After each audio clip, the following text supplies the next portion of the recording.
Hello అండి. Welcome to this new lesson. So ఈరోజు వచ్చేసి మనం ఆటోమేషన్ రూల్స్ గురించి అయితే డిస్కస్ చేద్దాం.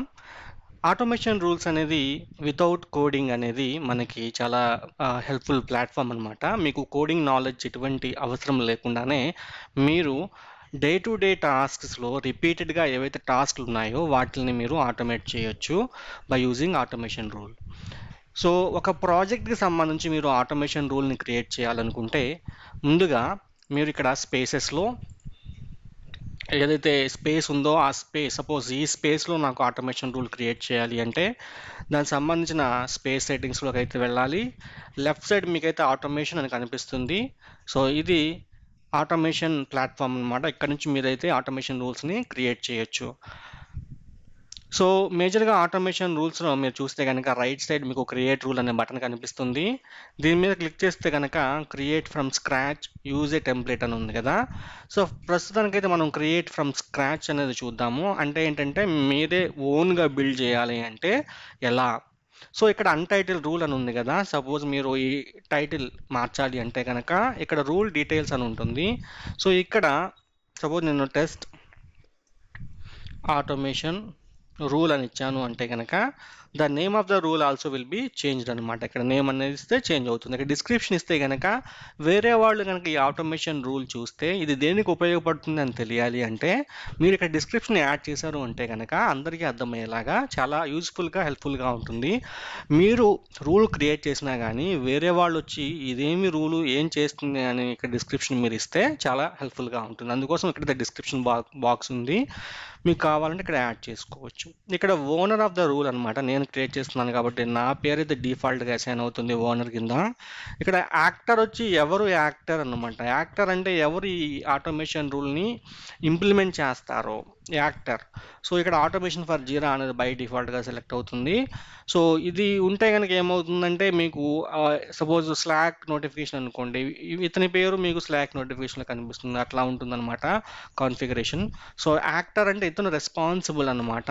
సో ఈ ఆటోమేషన్ రూల్ ద్వారా ఎటువంటి యాక్షన్ జరిగినా కూడా ఇతని పేరు మీదగానే జరుగుతుంది. ఇక్కడ యాక్టర్ ఎవరైతే ఉన్నారో వారి పేరు మీదగానే జరుగుతుంది అనమాట. ఇక్కడ నోటిఫై అనే ఎర్రర్ ఉంది. Email rule owner once when rule starts fail. Suppose ఈ రూల్ ఎటువంటి కేసెస్లో అయినా ఫెయిల్ అయితే కనుక ఈమెయిల్ నోటిఫికేషన్ కావాలి అంటే కనుక సో ఇది ఇక్కడ చూడండి email rule owner once when rule starts failing after success. ఇక్కడ చూడండి email rule owner every time this rule fails don't notify.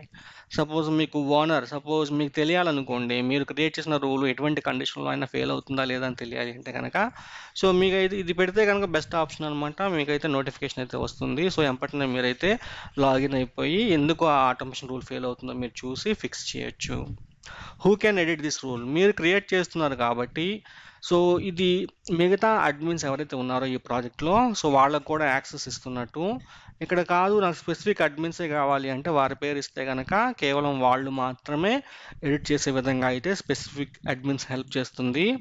Private అని ఉంటే కనుక మీరు మాత్రమే దాన్ని ఎడిట్ చేయగలరు అనమాట. అదే రూల్ డీటెయిల్స్కి సంబంధించిన డీటెయిల్స్ ఇక్కడ యాడ్ ట్రిగ్గర్ అని ఉంది కదా. సో గుర్తుంచుకోండి ఎటువంటి ఆటోమేషన్ రూల్ అయినా కూడా రన్ అవ్వాలి అంటే సక్సెస్ఫుల్గా రన్ అవ్వాలి అంటే యూజువల్గా 3 పారామీటర్స్ ఉంటాయి అన్నమాట. What is a trigger. Trigger అంటే మీ ఆటోమేషన్ రూల్ ట్రిగ్గర్ అవ్వటానికి what is the trigger point అనమాట. ఆటోమేషన్ రూల్ రన్ అవ్వటానికి ట్రిగ్గర్ పాయింట్ ఏంటి అని మిమ్మల్ని అడుగుతుంది. సపోజ్ ఎవరైనా వర్క్ ఐటమ్ కామెంట్ డిలీటెడా చూడండి. ఇక్కడ రికమెండెడ్ అయితే మీకు కనిపిస్తుంది. ఆల్ ట్రిగ్గర్స్ అని ఉంది కదా.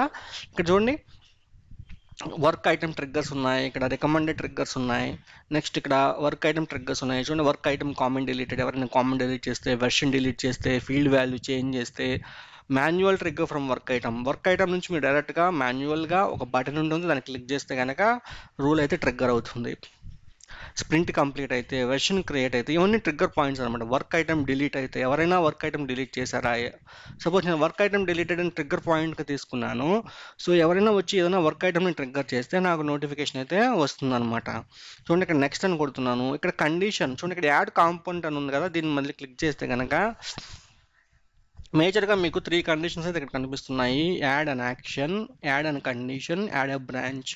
సో కండిషన్ అంటే సపోజ్ మీరు కేవలం సపోజ్ ఎవరైనా ఇన్సిడెంట్ టికెట్ని డిలీట్ చేశారు, అది మాత్రమే నాకు కావాలి అంటే కనుక ఇక్కడ యాడ్ కండిషన్ మీద క్లిక్ చేస్తే ఇక్కడ recommended work item fields condition ఉంది కదా, సో దీన్ని క్లిక్ చేస్తే కనుక ఇక్కడ ఇష్యూ టైప్ అనేది సెలెక్ట్ చేసుకుంటే ఈక్వల్స్, సపోజ్ ఇక్కడ ఈ ప్రాజెక్ట్లో అయితే ఇన్సిడెంట్ లేదు, సపోజ్ బగ్ నేను సెలెక్ట్ చేసుకుంటున్నాను. సపోజ్ ఎవరైనా బగ్ని డిలీట్ చేశారా, డిలీట్ చేస్తే ఎందుకు డిలీట్ చేశారు, నేనైతే ఇక్కడ కండిషన్ అయితే ఇచ్చేసాను బగ్ అని. నెక్స్ట్ కాంపోనెంట్ ఏంటి, యాడ్ అన్ యాక్షన్. సో ఈ యాక్షన్ ఏంటి, ఏం చేయాలి చూడండి, ఇక్కడ యాక్షన్ సపోజ్ సెండ్ ఈమెయిల్ అని ఉందా, సెండ్ ఈమెయిల్. ఓకే, సో నేనైతే ఈమెయిల్ అయితే నేను పంపిస్తున్నాను నరేష్.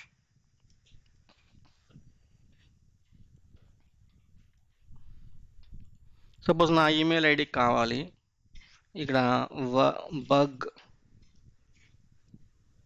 డిలీటెడ్,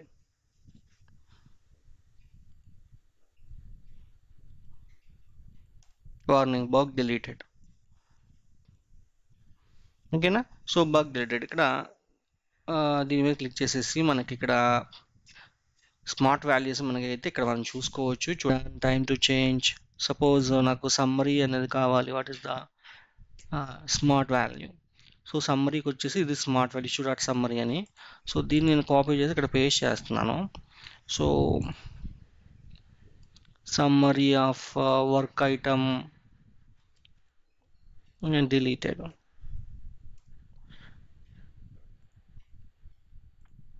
ఓకేనా, so let us keep it simple. So ఇది ఆటోమేషన్ రూల్ అనమాట. ఇప్పుడు ఏమవుతుంది, ఒక వర్క్ ఐటమ్ డిలీట్ అయితే కనుక, సో అది బగ్ అయితే కనుక ఇతనికి ఈమెయిల్ వెళ్ళాలి. సో ఈమెయిల్తో ఏముండాలి, summary of the bug deleted అనమాట. డిలీట్ అయిన బగ్ సంబంధించిన సమ్మరీ ఏంటనేది కూడా సో ఇతనికైతే ఈమెయిల్ వెళ్ళాలి. సో ఇట్లా మనం అయితే ఆటోమేషన్ రూల్ని క్రియేట్ చేయవచ్చు. క్రియేట్ చేసిన తర్వాత టర్న్ ఆన్ ద రూల్ అంటే కనుక అది టర్న్ ఆన్ అవుతుంది. సో మీరు కనుక ప్రాజెక్ట్లోకి వెళ్ళిపోయి సపోజ్ ఈ ప్రాజెక్ట్లో ఏదైనా ఒక బగ్, ఒకసారి లిస్ట్లోకి వెళ్దాం. నాకు తెలిసి బగ్ అయితే లేదనుకుంటా, లేకపోతే మనం అయితే క్రియేట్ చేద్దాం.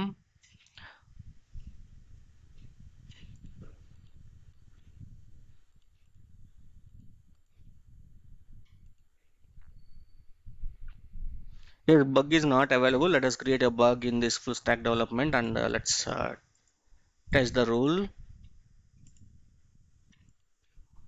సో నేను బగ్ని సెలెక్ట్ చేసుకున్నా. సో ఇక్కడ సమ్మరీ ఇస్తున్నా. So test bug to test automation.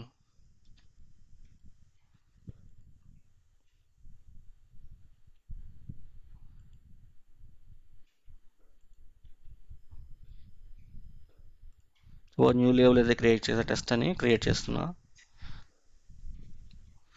So ఇదైతే మనకి బగ్ అనమాట. సపోజ్ నేను ఈ బగ్ని డిలీట్ చేశాను అనుకోండి, డిలీట్ చేస్తున్నా. సో ఇక్కడైతే డిలీట్ అని టైప్ చేసి మనం డిలీట్ చేయాలి. సో నేను దీన్ని డిలీట్ చేసా. ఒకసారి కనుక ఆటోమేషన్ రూల్లోకి వెళ్తే కనుక ప్రాజెక్ట్ సెట్టింగ్స్లో ఆటోమేషన్,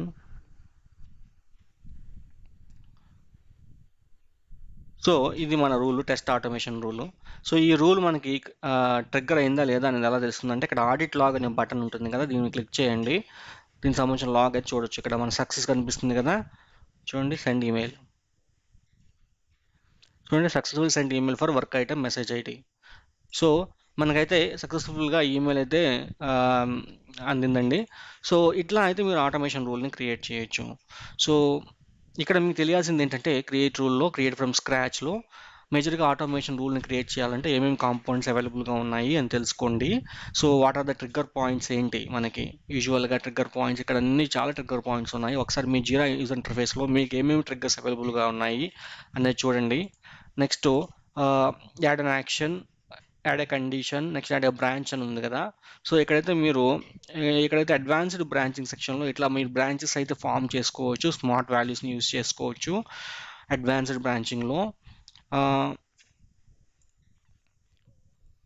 నెక్స్ట్ యాడ్ బ్రాంచ్లో ఇక్కడ బ్రాంచ్ అనే ఏక్యూఎల్ అయితే మీరు అసెట్ క్వైరీ లాంగ్వేజ్ అండి. ఇది జేఎస్ఎం సంబంధించిన ఫీచర్. ఇది బ్రాంచ్ రూల్ ఆ రిలేటెడ్ వర్క్ చూడండి, ఇక్కడైతే రిలేటెడ్ వర్క్ ఐటమ్స్ అయితే మీరు సెలెక్ట్ చేసుకోవచ్చు. సపోజ్ పేరెంట్ అని సెలెక్ట్ చేసుకుంటే, సపోజ్ ఉదాహరణకి ఏంటంటే ఒక స్టోరీకి సంబంధించిన ఆ చైల్డ్స్ అన్నీ కూడా కంప్లీట్ అయిపోయినాయి, వర్క్ పూర్తి అయిపోయింది, అవన్నీ కూడా డన్ స్టాట్స్లోకి వెళ్ళిపోయినాయి.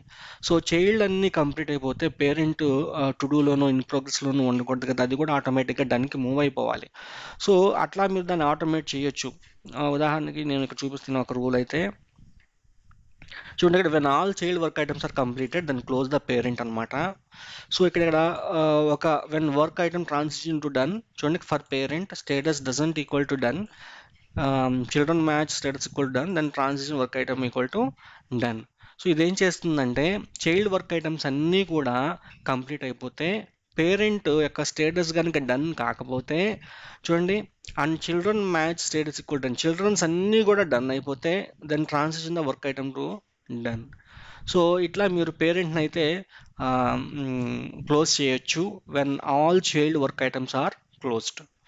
సో ఇట్లా మీరైతే ఆటోమేషన్ రూల్స్ని అయితే మీరు క్రియేట్ చేయొచ్చు అనమాట. ఇక్కడ టెంప్లెట్స్ అనే ఆప్షన్ ఉంటుంది.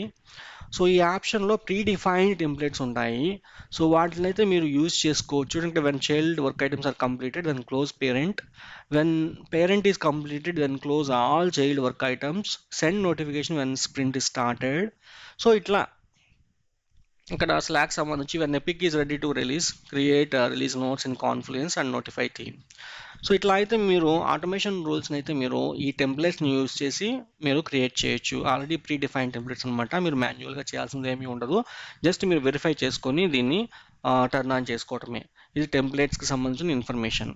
సో ఇది ఆడిట్ లాగ్లో అయితే మీకు ఎగ్జిక్యూషన్ ఇన్ఫర్మేషన్ అయితే అవైలబుల్గా ఉంటుంది. మీ ఆటోమేషన్ రూల్ ఫెయిల్ అయినా కూడా ఎక్కడైతే మీరు డీబగ్ చేయొచ్చు. సో రూల్స్లో మీరు కొత్త రూల్స్ని అయితే క్రియేట్ చేయొచ్చు. టెంప్లెట్స్ నెక్స్ట్ యూసేజ్ ఏంటంటే, యూసేజ్ అనేది చాలా ఇంపార్టెంట్ అండి. సో ఎన్ని రూల్స్, ఎగ్జిక్యూషన్ కౌంట్ ఎంత అనేది మనకి ఇంపార్టెంట్. మీరు కనుక స్టాండర్డ్ ప్రైసింగ్, ప్రీమియం ప్రైసింగ్ ఇట్లా ప్లాన్స్లో ఉంటే కనుక మీకు ఆటోమేషన్ రూల్స్లో లిమిట్ ఉంటుంది, యూసేజ్ లిమిట్. ఆ యూసేజ్ని ఎప్పటికప్పుడు ట్రాక్ చేసుకోవాలి. సో నేను ఆల్రెడీ ఒక వీడియోలో అయితే నేను డిస్కస్ చేశాను ప్రైజింగ్ ప్లాన్స్ గురించి. మీరు చూడకపోతే అది చూడండి. దాంట్లో ఆటోమేషన్ రూల్స్కి సంబంధించిన యూసేజ్ని కూడా నేను డిస్కస్ చేశాను. సో కాబట్టి ఇది చాలా ఇంపార్టెంట్. యూసేజ్ని మనం సెలెక్ట్ చేసుకోవాలి. మన రూల్ అనేది మన అట్లాషియన్ సెట్ చేసిన లిమిట్ కన్నా తక్కువగా ఉండేలాగా, మంత్లీ కౌంట్ అనేది తక్కువగా ఉండేలా కూడా ఎప్పటికప్పుడు మనం చూసుకుంటూ ఉండాలి. సో ఇది ప్రాజెక్ట్కి సంబంధించిన ఆటోమేషన్. మనకి ఇంకొక ఆటోమేషన్ ఉంటుంది, దాన్ని ఏమంటారు అంటే గ్లోబల్ ఆటోమేషన్ అంటారు. ఉదాహరణకి నేను సేమ్ ప్రాజెక్ట్ ఆటోమేషన్ రూల్ని క్లిక్ చేశాను కదా, దీంట్లో రూల్ డీటెయిల్స్లో మీకు ఇక్కడ కిందకు వస్తే స్కోప్ అని ఉంటుంది. ఈ రూల్ అనేది ప్రస్తుతం స్కోప్ ఏంటంటే ఫుల్ స్టాక్ డెవలప్మెంట్ ప్రాజెక్ట్కి మాత్రమే వర్తిస్తుంది. ఎందుకనంటే మనం ఆటోమేషన్ ప్రాజెక్ట్ సెట్టింగ్స్లో ఆటోమేషన్లోకి వెళ్ళి మనం క్రియేట్ చేసాం కాబట్టి. కానీ ఇదే రూలు మల్టిపుల్ ప్రాజెక్ట్స్కి కావాలి అంటే మీరు గ్లోబల్ ఆటోమేషన్ ద్వారా అయితే మీరు చేయొచ్చు. అది ఎక్కడ అవైలబుల్గా ఉంటుందంటే ఇక్కడ చూడండి, scope can only be modified in the global administration. So అది సెట్టింగ్స్లో మీరు ఇక్కడ సిస్టమ్ అని ఉంది కదా, దీన్ని ఓపెన్ చేయండి. దీంట్లో గ్లోబల్ ఆటోమేషన్ అని ఉంటుంది, దాన్ని క్లిక్ చేయండి. క్లిక్ చేసిన తర్వాత మీరు ఫుల్ స్టాక్లో క్రియేట్ చేసిన రూల్ అయితే మీకు ఇక్కడ కూడా కనిపిస్తుంది. చూడండి, టెస్ట్ ఆటోమేషన్. ఇది ఫుల్ స్టాక్లో ఇక్కడ మీరు క్రియేట్ చేసిన రూల్.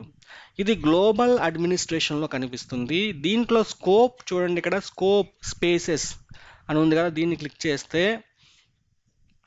ఇక్కడ మీరు ఈ స్కోప్ని అయితే వేరే ప్రాజెక్ట్కి చేంజ్ చేయాలంటే చేంజ్ చేయొచ్చు. అట్లా కాకుండా నాకు సింగిల్ స్పేస్ వద్దు, చూడండి ఇక్కడ స్కోప్ అని ఉంది కదా, దీంట్లో సింగిల్ స్పేస్ అని వద్దు, నాకు గ్లోబల్గా ఉండాలి అంటే ప్రతి ప్రాజెక్ట్లో కూడా ఈ రూల్ ఇంప్లిమెంట్ అవ్వాలి అంటే మీరు గ్లోబల్ సెలెక్ట్ చేసుకుంటే అన్ని ప్రాజెక్ట్కి ఇంప్లిమెంట్ అవుతుంది. నెక్స్ట్ మల్టిపుల్ స్పేసెస్ని క్లిక్ చేస్తే ఇక్కడ మీరైతే మల్టిపుల్ స్పేసెస్ని సెలెక్ట్ చేసుకోవచ్చు. ఈ రకంగా ఇట్లా మల్టిపుల్ స్పేస్ సెలెక్ట్ చేసుకోవచ్చు. గ్లోబల్ అని ఇస్తే గ్లోబల్గా అవుతుంది, లేదు సింగిల్ స్పేస్ అని ఇస్తే సింగిల్ స్పేస్లోనే ఉంటుందన్నమాట. ఓకేనా, మీకు కావాల్సిన సెలెక్ట్ చేసుకుని అప్డేట్ నొక్కితే అది అప్డేట్ అవుతుంది.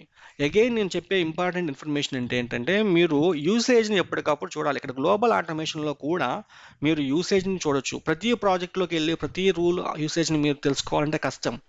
ఈవెన్ దో మీరు ప్రాజెక్ట్ స్పేస్ సెట్టింగ్స్లో సారీ నాట్ ఆడిట్ లాగ్, ఆటోమేషన్లో ఒక నిమిషం, ఆటోమేషన్లో ఇక్కడ యూసేజ్ అనే బటన్ ఉంది, కానీ మీరు ప్రతి స్పేస్లో ప్రతి రూల్ యూసేజ్ని తెలుసుకోవడం కష్టం. కానీ యాజ్ ఎ జిరా అడ్మిన్ మీరు ఏంటంటే సిస్టంలో సెట్టింగ్స్ బటన్లో సిస్టంలో గ్లోబల్ ఆటోమేషన్లోకి వెళ్ళి యూసేజ్ని క్లిక్ చేస్తే కనుక మీకు కంప్లీట్ గ్రాఫ్ అయితే చూడండి. ఇక్కడ నేను ఫ్రీ లిమిట్లో ఉన్నాను కాబట్టి చూడండి, టోటల్ లిమిట్ వచ్చేసి 100 జీరా టూల్కి. జీరా సర్వీస్ మేనేజ్మెంట్కి అయితే 500 లిమిట్ అనమాట. చూడండి 1% మాత్రం ఎగ్జిక్యూట్ అయింది. ఇది మనకి ఎప్పటికప్పుడు ట్రాక్ చేసుకుంటూ ఉండాలి ఇక్కడికి వచ్చి, ఓకేనా. మీ లైసెన్సింగ్ ఏంటో తెలుసుకొని సో దాన్ని బట్టి మీ యూసేజ్ని ఎప్పటికప్పుడు ట్రాక్ చేసుకుంటూ ఉండాలి. ఇక్కడ నుండి ట్రాక్ చేయడం చాలా ఈజీ. మీరు స్పేస్ సెట్టింగ్స్లోకి వెళ్ళి యూసేజ్ అంటే ప్రతి రూల్కి వెళ్ళి ప్రతి ప్రాజెక్ట్కి వెళ్ళి యూసేజ్ని చూడటం అనేది చాలా కష్టం, ఓకేనా.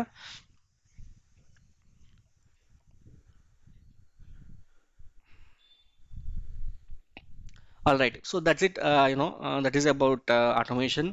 సో ఐ హోప్ మీకు ఈ వీడియో నచ్చిందని అనుకుంటున్నాను. సో ఈ వీడియో నచ్చినట్టు దయచేసి లైక్ చేయండి. అట్లాగే మొదటిసారి మన ఛానల్కి వస్తుంటే సబ్స్క్రైబ్ చేసుకోండి. అట్లాగే మీ ఫ్రెండ్స్ ఎవరైతే జీరా అడ్మిన్ నేర్చుకుంటూ ఉన్నారో, ఆ కోర్స్ నేర్చుకుంటూ ఉన్నారో వాళ్ళకి షేర్ చేయండి. డెఫినెట్గా వాళ్ళకైతే ఉపయోగపడుతుంది. Thank you.